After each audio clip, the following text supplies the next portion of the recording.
कक्षा 10वीं, विषय गणित, इकाई 3, दो चर वाले रैखिक समीकरण युग्म। हम प्रश्नावली 3.6 को हल करने जा रहे हैं। प्रश्नावली हमारे पास है 3.6। प्रश्न दूसरा, निम्न समस्याओं को रैखिक समीकरण युग्म के रूप में व्यक्त कीजिए और उनके हल ज्ञात कीजिए।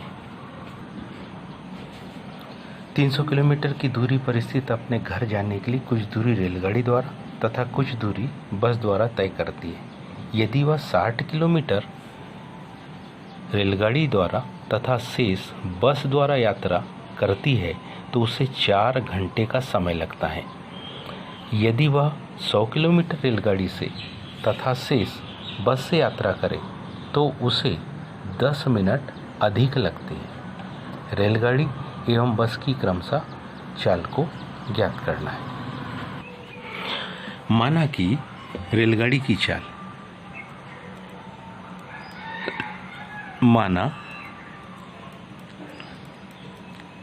रेलगाड़ी की जो चाल है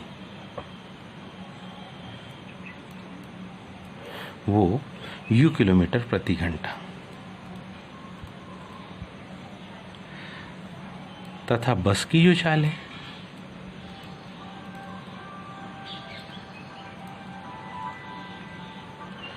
वो मान लो v किलोमीटर प्रति घंटे।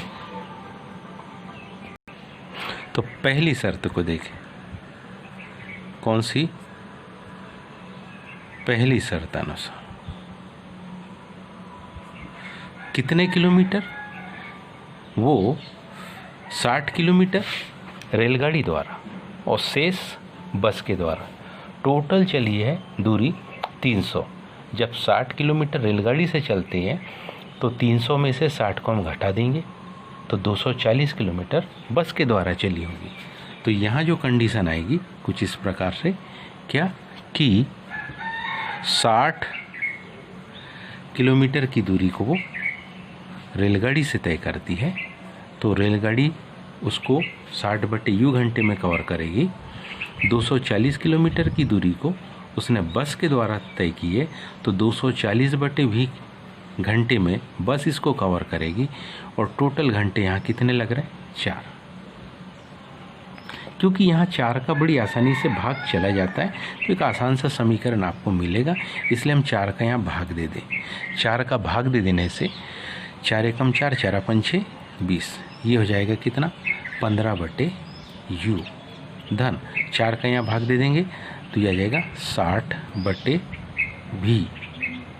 बराबरी से 1/1। ये आसान सा एक समीकरण मिल गया, इसको समीकरण 1 कह दिया। दूसरी कंडीशन को देखें, द्वितीय शर्त अनुसार। द्वितीय शर्त क्या है इसको समझें।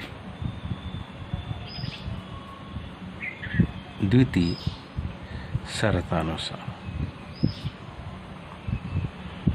द्वितीय शर्त क्या है इसको अगर ध्यान से समझे तो द्वितीय शर्त में उसने जो दिया है वह, यदि वह 100 किलोमीटर रेलगाड़ी से तथा शेष बस से यात्रा करे।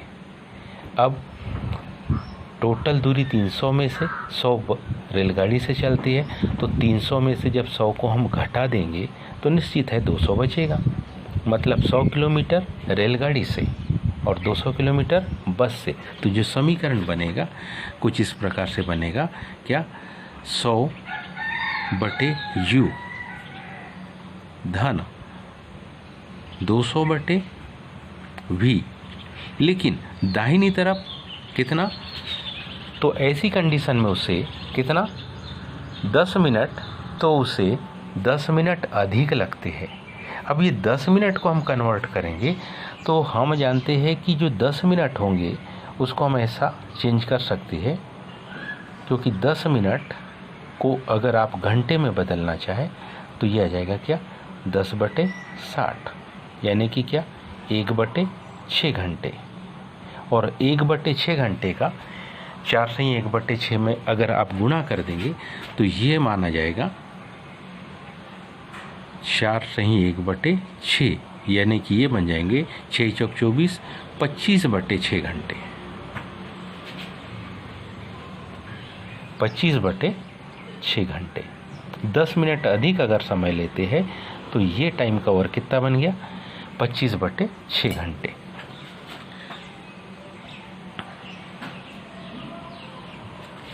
अब हम समीकरण के दोनों पक्षों में क्या कर दें कि 25 का भाग दे दें, जिससे ये समीकरण भी एक आसान सा समीकरण में चेंज हो जाएगा।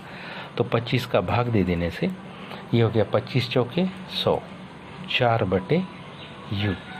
25 का 200 में भाग देंगे तो 25 8 200, 8/v बराबरी से 1/6। पुनः 6 का गुणा कर देगा। 6 का जब गुणा कर देंगे तो यह आ जाएगा कितना? 6 चौक 24/u, 6 8 48/v बराबरी से 1/1। ये बन गया समीकरण नंबर कौन सा? दूसरा। समीकरण नंबर 1 1/u 1/v, समीकरण 2 1/u 1/v। इनको क्रमशः हम x और y में कन्वर्ट करेंगे। जब हम इनको x और y में कन्वर्ट करेंगे तो लिखेंगे माना कि 1/u बराबरी से x तथा क्या 1/v बराबरी से y। अब ध्यान देंगे ये समीकरण 1 का ही परिवर्तित रूप हमको ऐसा मिलेगा क्या? 15x धन 60y बराबरी से 1। ये समीकरण 1 ही है। और दूसरा जो समीकरण है उसका रूप मिलेगा तथा कितना? 24x धन 48y बराबरी से 1। ये समीकरण नंबर हमारे पास है 2। अब हमारे पास विलोपन विधि से इसको हल करने के लिए जो तरीका है, तो एक तरीका है कि समीकरण 1 में 24 का, समीकरण 2 में 15 का। दूसरा तरीका है कि 15 और 24 का एलसीएम लेके हम उसका भी गुणा कर सकते। तो ये अपनी मर्जी है कि आप क्या करें। तो यदि हम x को विलोपित करना चाहते हैं तो हम 15 तथा 24 का एलसीएम भी ले सकते हैं।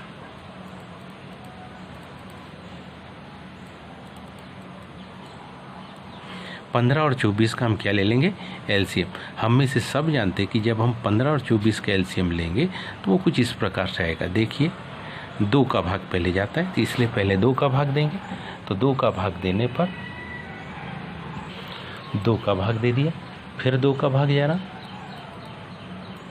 फिर 2 का भाग जाएगा। अब 2 का भाग नहीं जाता। जब हम एलसीएम लेंगे तो इन सब का गुणा हो जाएगा।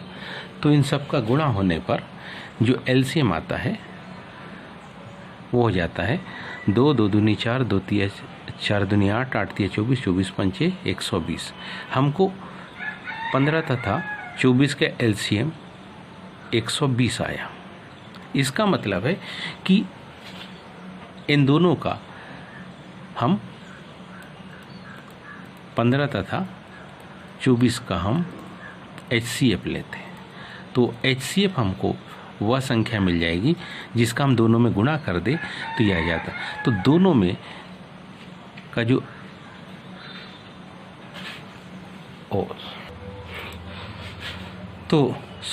इसको हम कुछ इस प्रकार से देख ले। अब इन दोनों का एलसीएम आता है 120 और जब हम 120 में किसका 15 का भाग दे तो कितने बार जाता है? 8 बार। तथा जब हम 120 में 24 का भाग दे तो कितने बार जाता है? 5 बार। इसका सीधा सा अर्थ है कि समीकरण 1 में 24 का गुणा करने की बजाय 8 का गुणा करेंगे तो भी x का गुणांक बराबर आ जाएगा, और समीकरण 2 में 15 का गुणा करने की बजाय 5 का गुणा करें तो हमारे पास जो कंडीशन आएगी कुछ इस प्रकार से आएगी कि हम समीकरण 1 में किसका 8 का गुणा कर देंगे तथा समीकरण 2 में किसका गुणा 5 का गुणा। कौन से? समीकरण एक में से किसको, समीकरण 2 को क्या करेंगे, हम घटाएंगे। समीकरण 1 में 8 का गुणा, समीकरण 1 में जब 8 का गुणा करेंगे तो मान आएगा 15 8 120x। 60 में 8 का गुणा करेंगे तो 480 भाई 8 एकम 8। ये समीकरण नंबर 1 का परिवर्तन। समीकरण 2 के सारे पदों में 5 का गुणा कर रहे हैं, 5 का गुणा करेंगे तो यहाँ आएगा 120x। 5 का गुणा यहाँ करेंगे तो यहाँ आएगा कितना, 240 है, बराबरी से कितना 5। धन बदलेगा ऋण में, ये धन बदलेगा ऋण में, ये भी धन बदलेगा ऋण में, ये तो घट गया। 480 भाई में से 240 घटाएंगे तो यहाँ पर आएगा क्या, 240 भाई बराबरी से 3। इसलिए भाई बराबरी से 3/240। 3 का भाग देंगे 240 में तो ये जाएगा कितने बार, 3 का भाग देंगे 240 में तो ये जाएगा 80 बार, 1/80। अब इस मान को हम समीकरण 1 में रखेंगे। समीकरण 1 में y बराबरी से 1/, रखने पर समीकरण 1 हमारे पास है कितना, 15x धन 60y यानी 60 गुणित 1/80 बराबरी से 1/ कुछ नहीं मतलब 0 से 0 काट दिया, 2 तिया 6, 2 चौके 8, 3/4 दाहिनी तरफ चल जाएगा तो 15x बराबरी से 1/1 ऋण 3/4। 15x बराबरी से दाहिनी ओर की संख्या 1 और 4 का एलसीएम कितना आएगा, 4 आएगा। 1 चौके 4 ऋण 3, 4 में से 3 को घटाएंगे तो 1 बचेगा। 15x बराबरी से 1/4। ये 15 जब दाहिनी तरफ जाएगा तो बट्टे में जाएगा तो क्या जाएगा, x बराबरी से 1/4 गुणित 15 यानी कि x बराबरी से 1/60। 15 चौके 60। अब हमारे पास में u और v के मान चाहिए थे, क्योंकि x बराबरी से 1/60 व x बराबरी से 1/u दोनों में x है। इसका सीधा सा मतलब है कि हम बड़ी आसानी से बतला सकते हैं क्या, x बराबरी से 1/60 न कि 16, तो हम लिख सकते हैं 1/u बराबरी से 1/60 और इसलिए u बराबरी से क्या, 60। दूसरी कंडीशन y बराबरी से कितना आया, 1/80 व y बराबरी से हमने क्या माना था, 1/v। इसका मतलब है कि यहाँ पर जो 1/v का मान है वो 1/80 के बराबर है। इसका मतलब v बराबरी से 80। अब ये u और v क्रमशः बस और रेलगाड़ी की चाल थी तो हम लिख सकते अतः रेलगाड़ी की चाल। अतः किसकी, रेलगाड़ी की चाल u मानी थी और u का मान आया 60 तो ये इसकी चाल आ गई 60 किलोमीटर प्रति घंटे। तथा किसकी चाल, बस की चाल v मानी थी और ये आ गई 80 किलोमीटर प्रति घंटे।